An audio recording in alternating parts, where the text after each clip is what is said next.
लोग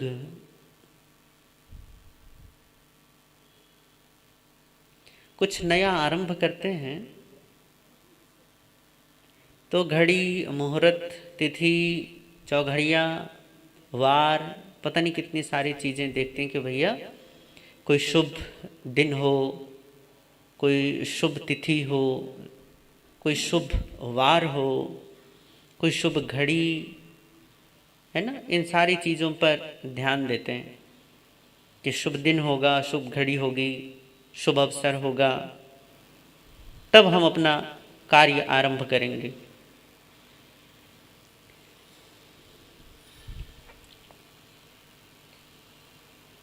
हमारे जो कुल गुरु की तरह पूजनीय थे और पूजनीय हैं,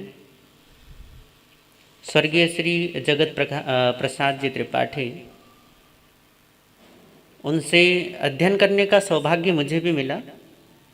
तो हम दिल्ली में उन दिनों थे, तो उस दिन कोई एक विशेष पर्व था। तो बोले महाराज, कुछ दिन ऐसे हैं जिस दिन कोई दिन नहीं देखा जाता, वार नहीं देखा जाता, चौघड़िया नहीं देखा जाता, तिथि नहीं देखी जाती, घड़ी नहीं देखी जाती, बल्कि वो पूरा दिवस शुभ होता है। यदि उस दिन कोई कार्य किया जाएगा तो फिर घड़ी मुहूर्त देखकर नहीं, बल्कि वो पूरा का पूरा दिन ही अपने आप में इतना शुभ होता है कि सारी चीज़ों को शुभ बना देता है। वैसे तो सारे दिन परमात्मा के हैं, परंतु अब क्योंकि हमने इन चीज़ों को बांटा हुआ है, कुछ अच्छे कुछ बुरे, जो हमें हमारे मुताबिक हो जाए तो वह हमारे लिए अच्छा, जो ना हो पाए तो वह हमारे लिए बुरा। पर खैर, ये चर्चा बात की है। तो मैंने उनसे यही पूछा, मैंने कहा फिर ऐसे कौन से दिन हैं कि यदि उस दिन आपको घड़ी मुहूर्त देखने की ज़रूरत नहीं पड़ती, कोई शुभ अवसर देखने की आवश्यकता नहीं होती कि ये तिथि अच्छी है या नहीं है, वगैरह वगैरह। तो बोले कर देखो, जैसे अक्षय तृतीया हो गई, दीपावली हो गई, धनतेरस हो गई, महावीर जयंती हो गई, रामनवमी हो गई, या फिर कृष्ण जन्माष्टमी और महाशिवरात्रि हो गई, दशहरा हो गया। ये कुछ ऐसी तिथियां हैं, इन तिथियों में बिना सोचे विचारे, बिना घड़ी देखे, बिना मुहूर्त देखे भी कोई कार्य किया जा सकता है, यदि किसी के मन में ऐसा अभाव होता है तो। उन्हीं में से ये देखो, ये जन्माष्टमी भी एक तिथि है। जब हम अष्टमी कहते हैं ना, जन्माष्टमी, तो श्री कृष्ण जन्माष्टमी कहने की भी जरूरत नहीं पड़ती। जन्माष्टमी का मतलब ही है श्री कृष्ण की जन्म अष्टमी, जब उनका अवतरण हुआ या जब उनका जन्म हुआ। ये कृष्ण जन्माष्टमी जो है, इस पर क्योंकि भगवान कृष्ण का अवतरण है, उनका जन्म है, हम क्योंकि जैन धर्मावलंबी अवतार रहस्य को नहीं मानते तो जन्म मान लीजिए। वैसे भी हम अवतार अष्टमी नहीं बोलते, जन्माष्टमी ही बोलते हैं। तो जन्म की अष्टमी पर हम भगवान कृष्ण के संबंध में कुछ बात कर लेते हैं, उनके व्यक्तित्व के विषय में कुछ चीज़ों पर गौर कर लेते हैं। और कृष्ण के उन व्यक्तित्वों पर सिर्फ गौर नहीं करना, बल्कि उन चीज़ों को हम भी, उन्हीं चीज़ों पर बात करेंगे जिन चीज़ों को हम भी फॉलो कर सकें, जिन चीज़ों को हम भी यदि अपनाएं तो वैसे ही हंसते हुए, खिलखिलाते हुए और आनंदपूर्ण और प्रेमपूर्ण बन सकें। तो कुछ चीज़ों पर हम गौर करेंगे, कुछ चीज़ों पर चर्चा करेंगे। उनमें जो कृष्ण के संबंध में सबसे पहली बात जिसे मैं गौर करने लायक समझता हूँ, या जो मेरे हिसाब से मुझे अच्छा लगा, वो ये है कि कृष्ण जो हैं वो बड़े क्रीड़ापूर्ण हैं, बड़े खेलपूर्ण हैं। आपके जीवन का जितना भी खेल होता है वो आपके बचपन में होता है। सामान्य जीवन में जो खेल है वो केवल बचपन तक सीमित होता है, 5 साल, 10 साल, ज़्यादा से ज़्यादा 14-15 साल। उसके बाद यदि आप खेल रहे हो तो इसका मतलब है कि आपको खिलाड़ी बनना है। आपने अपना पेशा खेल का चुना है तो इसलिए आप उस खेल को जारी रखते हैं, अन्यथा आपकी दिशा बदल जाती है। पर कृष्ण के साथ ऐसा नहीं है, वो पूरे के पूरे जीवन में खेल पूर्ण है। जैसे बचपन में खेल उनको भाता था, पसंद था, वैसे ही जीवन के लगभग आखिरी समय तक वो खेल पूर्ण बने रहे। ये उनके व्यक्तित्व का अभिन्न हिस्सा है। और खेल का मतलब ही ये खिलना होता है। खिलना का मतलब फूल की तरह खिल जाना, जो आपको तरोताजा कर देता है। आपको मेहनत थका सकती है, आपका पुरुषार्थ थका सकता है, आप जो कार्य करते हैं वो कार्य आपको थका सकता है, परंतु खेल, खेल तो जितना खिला लो भैया। एक बेमन से किया गया 5 मिनट का काम भी आपको थकान से भर देता है, परंतु खेला गया 1 घंटे का खेल भी आपको नई ऊर्जा से ओतप्रोत कर देता है, नई ऊर्जा से भर देता है। कृष्ण का ये खेल पूर्ण व्यक्तित्व यही है कि उनकी अपार ऊर्जा का स्रोत यही है कि वो खेल पूर्ण है। जीवन में शायद ही कभी उन्होंने आराम से बैठने का नाम लिया हो, कभी कि हाँ भैया अब आराम करेंगे, नहीं। कभी यहाँ कभी वहाँ, बस भागे जा रहे हैं। परंतु उस भागने में भी आप उनके उत्साह में कभी कोई कमी नहीं पाएंगे, उनके उल्लास में कोई कमी नहीं पाएंगे। आज यहाँ है तो यहाँ उल्लास और उत्सव है, और कल कहीं और है तो वहाँ भी उल्लास और उत्सव है। पूरा जीवन ही इस उल्लास और उत्सव का जीवन है। गजब तो ये है कि युद्ध भूमि भी खड़े हैं तो वहाँ भी उल्लास और उत्सव की कोई कमी नहीं है। वहाँ भी वो सब कुछ खेल की तरह खेल रहे हैं। भीष्म पितामह को छल से मरवाना हो, या द्रोणाचार्य के लिए छल करना हो, या कर्ण के लिए उसका रथ का पहिया धरती में धंसा हुआ और तब मरवाना हो, ये सारी के सारी चीजें भी उनके लिए खेल हैं। जैसे बच्चे क्या कर लेते हैं, अपने खिलौनों को क्या करते हैं, खोल खाल कर देखना चालू कर देते हैं। ऐसी उनके लिए हर एक चीज खेल है। और ये खेल पूर्ण होना ये उनके व्यक्तित्व का अभिन्न हिस्सा है, और इसे हम सीख सकते हैं। इसे हम यदि अपनाना चाहें तो इसे हम अपना सकते हैं, और उतनी ही ऊर्जा से संपन्न, उतने ही उत्साहित और उतने ही उल्लसित हो सकते हैं। परंतु ये तब होगा जब हम भी उसी प्रकार से खेल पूर्ण बने रहने के लिए एक अपने भीतर में तैयारी या वैसा भाव स्तर पैदा कर सकें। आप कृष्ण को चिंतित नहीं देखेंगे, कृष्ण को शोक मग्न नहीं देखेंगे। कारण क्या है? कारण है उनका क्रीड़ा पूर्ण होना। इसलिए हमारे यहाँ पर जो चरित्र लिखे जाते हैं, कृष्ण के चरित्र को, राम के चरित्र को चरित्र नहीं बोला गया, कथा नहीं बोला गया। वो कहते हैं कि ये लीला है। लीला का मतलब ही खेल होता है, अभिनय होता है। और लीला में, खेल में कोई बंधन नहीं होता। आप बच्चों को देखेंगे ना, जब वो रेत में अगर खेल रहे हो तो घरौंदे बनाते हैं। अब जब तक वो घरौंदे बना रहे हैं तब तक मेरा घरौंदा बड़ा, तेरा घरौंदा छोटा, मेरा सुंदर, तेरा बेकार, ऐसे झगड़ते हैं एक दूसरे के साथ। पर जैसी माँ की आवाज आती, चलो बच्चों टाइम हो गया, घर आ जाओ वापस, तो फिर किसका घरौंदा कैसा घरौंदा, सब अपने आप ही, कई बार तो अपने आप ही उजाड़ उजुड़ के वापस आ जाते हैं। इतनी देर तक जिन घरौंदों को बनाने की इतनी मेहनत की थी, थोड़ी देर में देखते हैं कि खुद ही लात मार मुर के सब मिटा के और फिर वापस घर लौट आते हैं। उनके लिए कोई बंधन ही नहीं है कि भैया इतनी मेहनत से हमने घरौंदा बनाया तो इसको टिका के रखो, उसकी सुरक्षा का ध्यान रखो, उसके लिए पहरेदारी करके मतलब बढ़िया तरीके से 4 दीवारी बनाकर जाओ ताकि ये सुरक्षित रहे। कोई बंधन नहीं। इसी को कहते हैं खेल पूर्ण होना, कि जब तक है तब तक पूरी तरीके से लीनता है, और फिर यदि वहां से हट गए तो फिर उसकी याद तक नहीं है, उसका कोई संस्कार तक हमारी स्मृति पर नहीं है।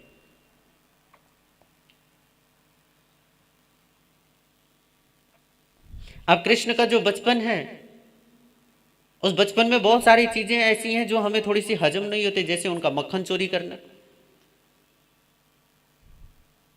अब भैया जैसे आजकल तो क्या है, आपके सामने घूमने के लिए, फिरने के लिए, देखने के लिए बहुत सारी चीजें हो गई हैं। अपने दोस्तों के साथ यदि पिकनिक का या घूमने का थोड़ा सा मन बनाना है, घूमने का प्रोग्राम बनाना है, तो भैया चलो फिर चलते हैं किसी मॉल में, चलते हैं किसी थिएटर में, या चलते हैं किसी अच्छी जगह घूमने फिरने के लिए। अब वो जमाना, उस जमाने में ना कोई मॉल होते थे ना थिएटर होते थे, तो आप जो घूमे कहाँ, खेल क्या करें, तो बच्चों के साथ खेल रहे हैं। अब चोरी करना बुरी बात है, परंतु कृष्ण अकेले चोरी नहीं कर रहे, पूरी की पूरी अपनी गैंग बनाएंगे और फिर चोरी करने जाएंगे। और चोरी भी ऐसे नहीं कि छुप छिपा कर रहे हैं, बल्कि चोरी भी हल्ला मचा कर चोरी, कि आज कहाँ धावा बोलना है, पहले सारे के सारे आपस में वो कर देंगे, आपस में सलाह मशविरा करेंगे और फिर उसके बाद चोरी करने घर में घुसेंगे पूरी तैयारी के साथ, बढ़िया तरीके से धावा बोलेंगे चोरी करने के लिए। एक बार तो ऐसा हुआ कि सारी जितने भी गोपियां वहां थी उन्होंने अपने अपने बच्चों को मना कर दिया कि तुम कृष्ण के साथ नहीं जाओगे। अब कृष्ण ने देखा कि कोई आ तो रहा नहीं, तो एक बंदरों की टोली ही लेकर चल पड़े चोरी करने के लिए। तो जब बंदरों ने वहां पूरे गोकुल में हाहाकार मच गया कि भाई ये बंदर कहां से आ गए, देखा तो उनका नेता बना हुआ कृष्ण आराम से मक्खन खा रहा है और सबको बंदरों को भी खिला रहा, बंदरों की तो मौज आ गई। भैया पूरे जीवन में शायद मक्खन खाने को ना मिला होगा, बंदरों को बड़ा मजा आया। अब इतने आनंदित बंदर बंदरों को खिला रहे और बंदर कुछ खा रहे कुछ गिरा रहे और कुछ बिल्कुल बुरी तरीके से पूरे वहां हल्ला मचा हुआ। जिस भी मोहल्ले या घर में गए होंगे लोगों ने अपने बच्चों को छुड़ा कर भैया जाने दो, हमारे बच्चे इन बंदरों से बेहतर तो हमारी बच्चे इतना हल्ला इतना हुल्लड़ इतना नुकसान तो नहीं करते। पर आप ये देखो कि उनका ये क्रीड़ा प्रिय होना, ये खेल प्रिय होना, ये उनका अपना एक वो है गुण धर्म है, एक अपना उनकी स्वाभाविकता है। और एक स्वाभाविकता में गजब की बात ये है कि आप ये देखेंगे कि गोपियां हैरान होकर शिकायत करने के लिए यशोदा के पास पहुंच जाती हैं, पर यदि यशोदा जरा भी डांट दे तो फिर वही गोपियां एकदम से दीवार बनकर खड़ी हो जाती हैं। ये आपस का लेन देन कुछ इस तरीके का है जिसमें मान मनोबल रूठना मनाना कुछ इस ढंग का है कि ये केवल एक भक्त मानस ही जान सकता है कि यहाँ घटित क्या हो रहा है, कि वहाँ केवल मक्खन नहीं चुराया जा रहा। हमारे जीवन की इसे अगर हम आध्यात्मिक तरीके से समझना चाहें कि वो मक्खन से भरे घड़े फोड़ दिया करते थे या फिर गिरा दिया करते थे, खा लिया करते थे, खिला दिया करते थे, परंतु उन घड़ों को कहीं कि भैया कंस के बाजार में जा रहे हैं बिक रहे हैं और हमें कुछ मिल नहीं रहा, जो मेहनत करते हैं उनके हिस्से में आता है थोड़ा सा, और जो महलों में आराम से बैठे और सारा का सारा चला जाता है उनके हिस्से में। कृष्ण ये कैसे होने दे सकते हैं? परंतु इसका जो सबसे गहन भाव है वो यही है कि हमारे जीवन में जो हमारी सर्वोच्च स्थिति है जिसकी वजह से हम मनुष्य कहलाते हैं वो हमारा मन है, सोचने की समझने की ताकत है, जिसे हम कहते हैं विवेक, चुनने की क्षमता, चुनाव करने का हमारे पास अधिकार। ये जो विवेक की क्षमता है, इस विवेक की क्षमता का हम मंथन करते हैं, हम अपने विचारों का आपस में, अपने चिंतनों का, अपने सोच का हम क्या करते हैं, उसका आपस में मंथन करते हैं। जैसे हम दही को मथते हैं ऐसे विवेक से हम अपने विचारों का मंथन करते हैं। उस मंथन में दो चीजें होती हैं कि भैया दही का छाछ भाग अलग हो जाता है और मक्खन ऊपर निकल कर आ जाता है। मानव जीवन का जो भी सार होगा आप उसे तैयार तो करो, आप अपने विवेक से सार को पैदा कर लो। जिस दिन आपके जीवन में विवेक से, वो विवेक के मंथन से जो भी सार पैदा होगा, कृष्ण आएंगे और तुरंत आपका हरण करके चले जाएंगे। कृष्ण के आने में देरी पता है क्या है? कारण सिर्फ इतना सा है कि आप मक्खन ही तैयार नहीं करते। आप जीवन का सार तैयार कर दो, आप देखना कि पूरी की पूरी गैंग के साथ आएंगे, अकेले नहीं आने वाले, पूरी गैंग के साथ आएंगे और आपका वो जो सार है वो सब लूट कर ले जाएंगे। इसीलिए कृष्ण का एक नाम हरि है, हरि का मतलब हरण करने वाला। ये घटना और भी आती है, इसके लिए तो भैया हमारे जो मन चले लोग होते हैं ना उनकी तो मौज आ जाती है। वो है गोपियों का वस्त्र हरण करना। अब गोपियों के वस्त्र हरण करने की घटना को लोग कहते हैं भैया, वो कुछ लोग तो बड़े मजे लेते हैं कि देखो कृष्ण जी गोपियों के वस्त्र हरण कर सकते हैं, हम किसी छेड़ भी नहीं सकते, हम मजाक भी नहीं कर सकते, है ना, कि कृष्ण जी करें तो लीला, भैया हम करें तो कैरेक्टर ढीला। पर आप वहां भी यदि इन चीजों को देखेंगे तो वहां बात ये नहीं है कि वहां वस्त्र हरण कर रहे हैं, वहां एक झूठी पहचान उसका हरण कर रहे हैं, एक हमारा झूठा अहंकार उसका हरण कर रहे हैं। जो हमारी झूठी धारणाएं, झूठी मान्यताएं, झूठी पहचान हमारे बारे में होती हैं, उन सब का हरण करना मतलब वस्त्र हरण करना। और ये सब कुछ उनके लिए खेल खेल में चल रहा है। इसलिए बाद में जब देवर्षि नारद ने भक्ति शास्त्र का, भक्ति सूत्र का निर्माण किया, तो उन्होंने भक्ति के लिए कि भैया उनसे पूछा गया कि आप ये बताओ कि भक्ति के सर्वोच्च उदाहरण कौन है, कि भक्त ऐसे कौन है जिनका उदाहरण आप देना चाहोगे। तो ऐसा नहीं है कि कृष्ण से पूर्व कोई भक्त ना हुए होंगे, बड़े से बड़े भक्त हुए हैं, परंतु देवर्षि नारद ने उदाहरण जो दिया वो गोप और गोपियों का दिया। उन्होंने कहा कि वृंदावन के निवासी जो गोप और गोपियां हैं वो भक्ति के सर्वोच्च उदाहरण हैं। गजब है ना कि एक बालक उन्हें खेल खेल में भक्ति का शास्त्र सिखाकर चला जाता है, भक्ति का जीवन देकर चला जाता है। तो कृष्ण का ये क्रीड़ापूर्ण होना, ये खेलपूर्ण होना, ये उनको बड़ा ऊर्जस्वित, बड़ा ऊर्जान्वित बनाए रखता है, बड़ा ऊर्जा से भरा पूरा बनाए रखता है। अब एक दिन ऐसा हुआ कि गोपियों ने देखा कि भैया ये जब भी देखो हैरान करता है, बड़ा परेशान करता है, आज ना इसकी ना खैर नहीं है, आज इसको हम बता देंगे, ये हमें सताता है, आज हमें इसे बताएंगे कि सताना क्या होता है। अब पकड़ा उन्होंने कृष्ण को, और कृष्ण को पकड़ के बैठ गई और कहने लगे कि चलो भैया लाओ जो भी लाए हो। तो उन्होंने एक तैयारी की थी, तैयारी ये थी कि आज हम ना कृष्ण को लड़की बनाएंगे, और लड़की बनाकर अब भैया एक लड़का, अब उसे ये सजा दे दो कि भैया तुझे आज लड़की बना देंगे, तो उसको तो बेचारा रोना छूट जाता है कि मुझे लड़की बना रहे हैं। अब कृष्ण के साथ यही कि भैया आज इसके साथ ऐसा खेल करेंगे, आज इसका ऐसा स्वांग बना देंगे ना, ये फिर सताना भूल जाएगा हमें। तो गोपियों ने लिया कृष्ण को और पकड़ा, और पकड़ कर उसके क्या किया कि सबसे पहले किसी ने एक हार लिया और उसके गले में डाला, ये देख कान्हा तू तो ना लड़की बन गया। तो कृष्ण ने जैसे हार देखा अपने गले में, कहा अरे ये बहुत सुंदर है, दूसरा लाओ, दूसरा कहाँ है। अब वो जिस लड़की ने, जिस गोपी ने वो हार डाला था, उसने तो ये सोचा था कि मैं बोलूंगी कि तो भैया तो लड़की बन गया, और लड़की बनते ही बोला कि भैया ये तो बहुत सुंदर है, एक नहीं मुझे तो और चाहिए। वो झेपी हैं, मुझे तो लगा था कि ये कहेगा कि नहीं नहीं उतारो जल्दी, फेंक के उतारेगा, फेंक के मारेगा, ये तो कहता और लाओ। तो दूसरी ने कहा करे नहीं नहीं ये ऐसे नहीं मानेगा, इसके ऐसे करते हैं, काम करते हैं, चलो। तो वो जो भी उस समय में था वो काजल वगैरह लिया और उसकी आंखों में लगाया, और आंखों में लगा के उसको दिखाया शीशा की, देख कहा ना तो बिल्कुल लड़की हो गया है, अब देख तो बिल्कुल कोई, तू बिल्कुल लड़की बन गया है। तो जैसी काजल देखा करे अरे ये तो बहुत सुंदर है, और लाओ।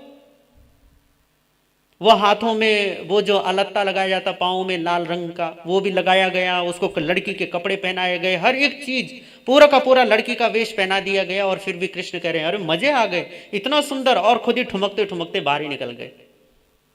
पूरे दिन उन्हीं कपड़ों में, उसी वेशभूषा में रह के, आज देखो मैं कितना सुंदर लग रहा हूं, आज मैं कितना भव्य लग रहा हूं। गोपियों ने देखा कि भाई हमारा एक हथियार वो भी क्या हो गया, निष्फल हो गया।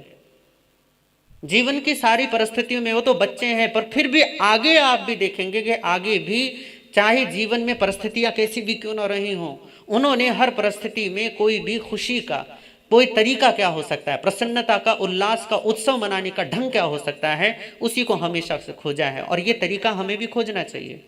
हमारी प्रसन्नता, हमारी खुशियां चीजों पर डिपेंड करती, लोगों पर, सिचुएशन पर डिपेंड करती हैं। कृष्ण कहते हैं कि नहीं, चीजों पर तुम्हारी प्रसन्नता डिपेंड नहीं रहनी चाहिए। तुम्हारी प्रसन्नता पर चीजें डिपेंड करें वो अच्छी बात है, पर चीजों पर तुम्हारी प्रसन्नता डिपेंड करे ये अच्छी बात नहीं है, ये बंधन है। और कृष्ण ऐसे बंधन को स्वीकार ही नहीं करते।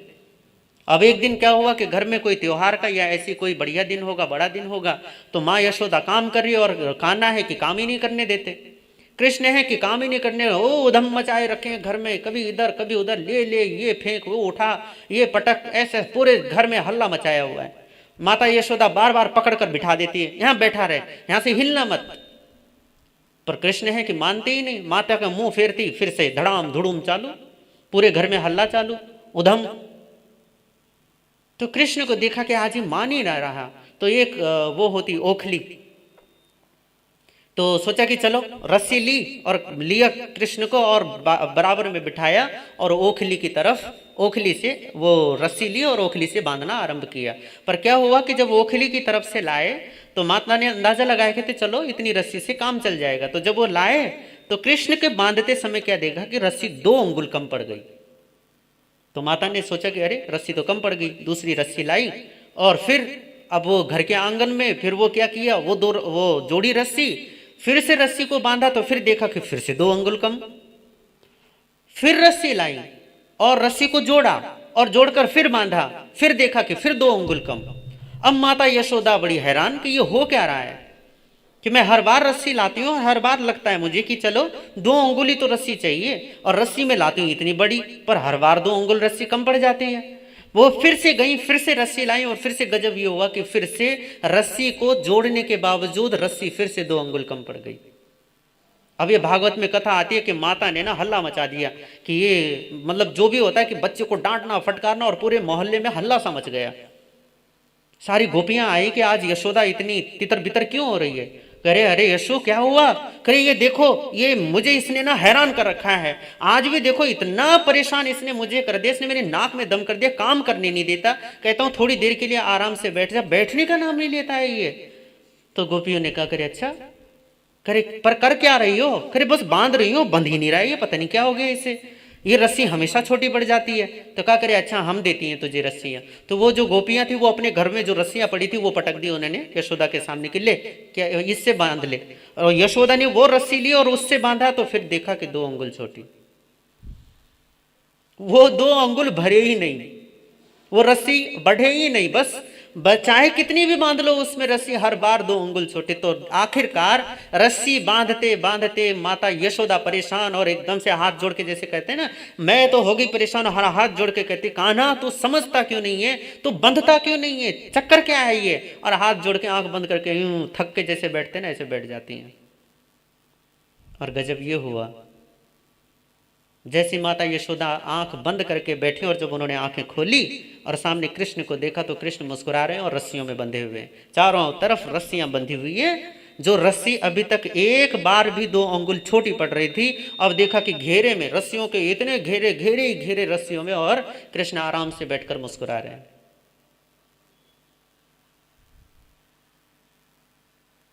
पता है इस कथा का भाव क्या है?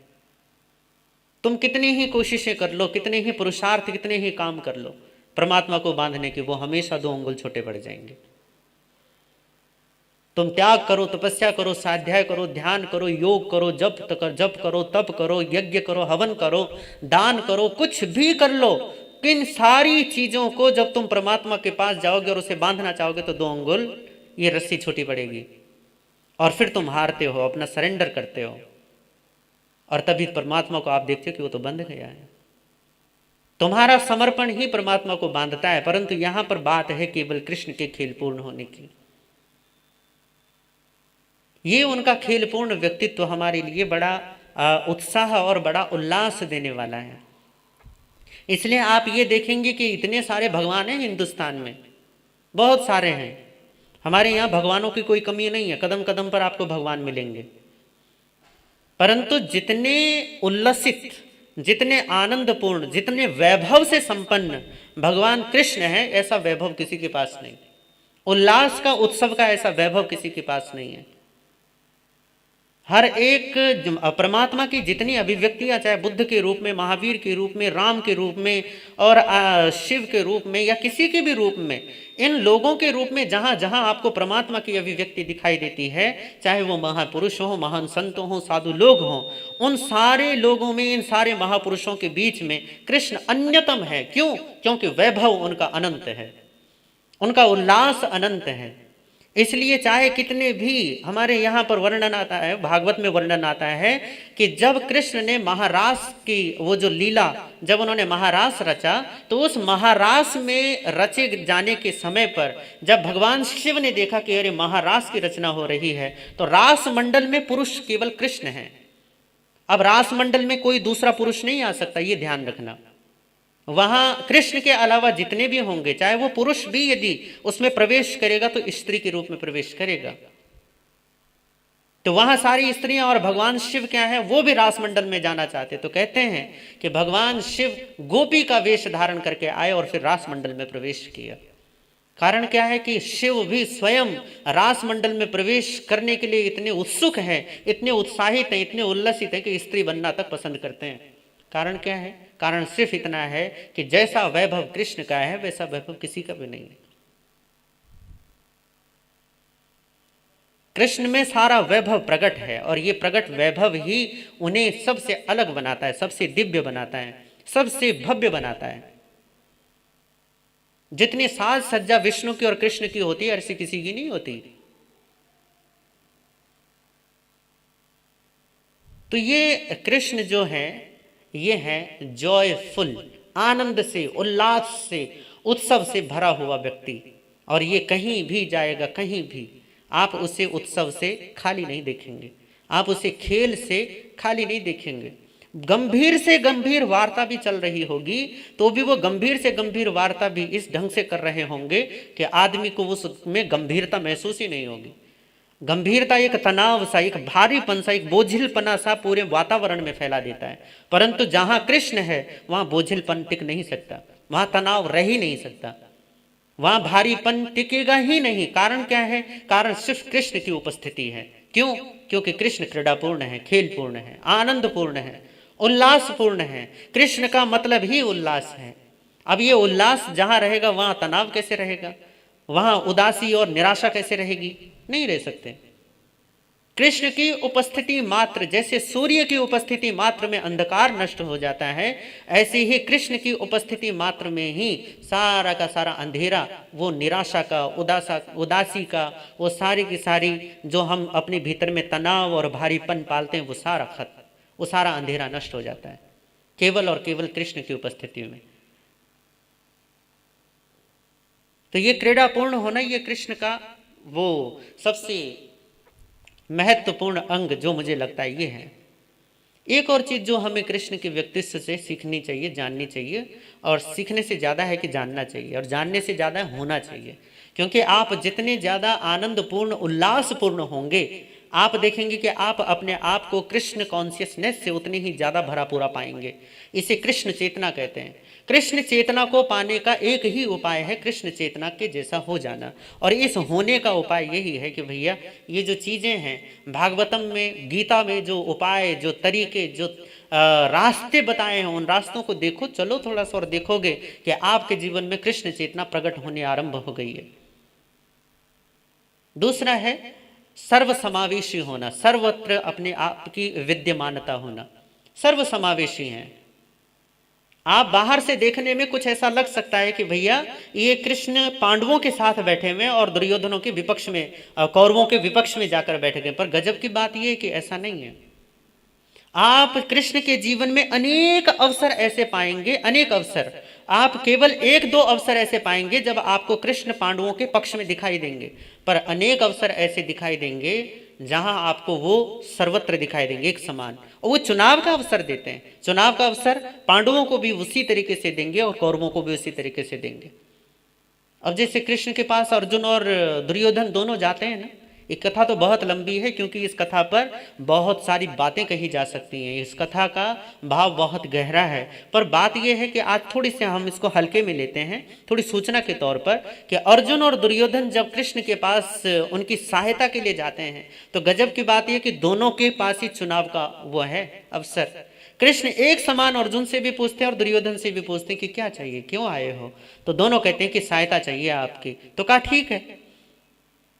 कहा एक तरफ अकेला निशस्त्र मैं रहूंगा और दूसरी तरफ मेरी नारायणी सेना रहेगी, एक अक्षौहिणी नारायणी सेना। तो दुर्योधन फटाक से बोला, जैसे उसे पता चला कि कृष्ण तो हथियार ही ना उठाएंगे, तो करे भैया निहत्था कृष्ण को लेकर क्या करूंगा? तो क्या करे जी, आप एक अक्षौहिणी सेना अपनी मुझे दे दो। और अर्जुन बड़ा प्रसन्न है कि चाहे कैसे भी हो, करे मुझे नारायणी सेना नहीं चाहिए, मुझे तो नारायण चाहिए। अब गजब की बात यह है कि दुर्योधन मूर्खता कर बैठा, क्योंकि नारायणी सेना का बल स्वयं नारायण है, कृष्ण है। अब बल ही ना रहेगा तो सेना लेकर क्या करोगे? अब भैया शरीर में आत्मा ना रहेगी तो पाल कर ये शरीर को बचाकर कितने दिन रख सकते हो? शाम तक बदबू मारना शुरू कर देगा। चुनाव कृष्ण का जो करता है वो सर्वसमावेशी का मतलब है कि सबके साथ बराबर हैं, एक समान हर जगह आपको मिल जाएंगे। उनके बचपन की घटना मिलती है कि वो एक दिन ना आंगन में खेल रहे थे और खेलते खेलते क्या हुआ, उन्होंने मिट्टी, अब बच्चे क्या होते हैं, बच्चों की आदत होती है जो भी चीज मिलेगी फट से लेंगे और मुंह में कुछ भी, ये बच्चों की आदत आप देखोगे। अब कृष्ण है, कृष्ण भी क्या कर रहे हैं, मिट्टी खा रहे हैं। माँ ने देखा, माँ अरे अभी तो इसको नहलाया था और पूरा मुंह मिट्टी मिट्टी, ये क्या किया इसने? माँ आई और डांटे, मिट्टी खाई तूने? तो मना करते कि नहीं मैंने मिट्टी नहीं खाई। माँ कहती तूने मिट्टी खाई, करे ना, और पूरे चेहरे पर मिट्टी लदी हुई है। अब कृष्ण ही तो है जो भैया ऐसा झूठ भी बोलते हैं, साफ झूठ, बिल्कुल सफेद झूठ जिसको कहते हैं ना, कि भैया रंगे हाथों पकड़ रहे हैं और फिर भी कह रहे कि नहीं नहीं मैंने मिट्टी नहीं खाई। पूरे मुंह पर मिट्टी लगी है, पूरा मुंह मिट्टी से भरा हुआ है और फिर भी कह रहे मिट्टी नहीं खाई मैंने। माता कहती तूने मिट्टी खाई, खोल मुंह, खोल दिखा मुंह अपना। तो क्या करे, नहीं। कृष्ण कहते हैं मैं मुंह नहीं खोलूंगा। कहते तो क्या है पर गर्दन हिला देते कि नहीं मुंह नहीं खोलूंगा, मुंह नीचे क्यों, जबरदस्ती। माँ ऊपर थोड़ी ऊपर उठाती और कहे चल मुंह खोल। तो जैसे बच्चे का मुंह दबाते हैं ना कि चल कुछ गलत चीज मुंह में डाल दे, तो बच्चे का वो गाल दबाते हैं और थोड़ा सा मुंह खुल जाता है और वो चीज बाहर निकाल लो। माँ ने सोचा इसके मुंह में इतनी सारी मिट्टी भर दी इसने पागल ने, चल इसकी मिट्टी मुंह से बाहर निकालती हूँ। तो वो उसकी गाल दबाए और जैसे ही गाल दबाए तो कृष्ण का मुंह एकदम से ऐसे खुला। तो जैसे कृष्ण का मुंह खुला तो माँ तो धक रह गई। वो धक रहने का कारण यही था कि वहां मिट्टी के बजाय वहां पूरा का पूरा ब्रह्मांड माता को दिखाई देता है। पूरा का पूरा, पूरी सृष्टि, सूर्य क्या, चंद्र क्या, ग्रह क्या, नक्षत्र क्या, देवी क्या, देवता क्या, पूरा का पूरा ब्रह्मांड, ब्रह्मा विष्णु महेश आदि सारे के सारे वहीं दिखाई दे रहे हैं। माता ने देखा पहले तो एकदम से कोई कि ये हुआ क्या, ये है क्या ये। परंतु कृष्ण के एक मुख मात्र में ही ब्रह्मांड का वो दर्शन माता ने किया।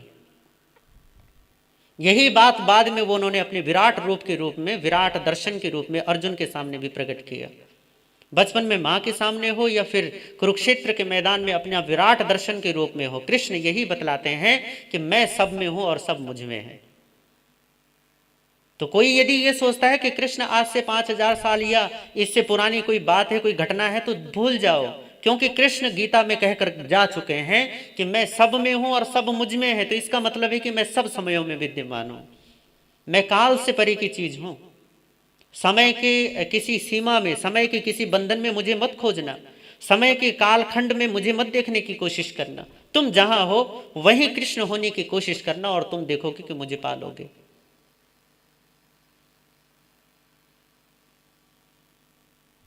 तो ये सर्वसमावेशी होना, ये उनकी समग्रता में होना, पूरी तरीके से परिपूर्ण ढंग से।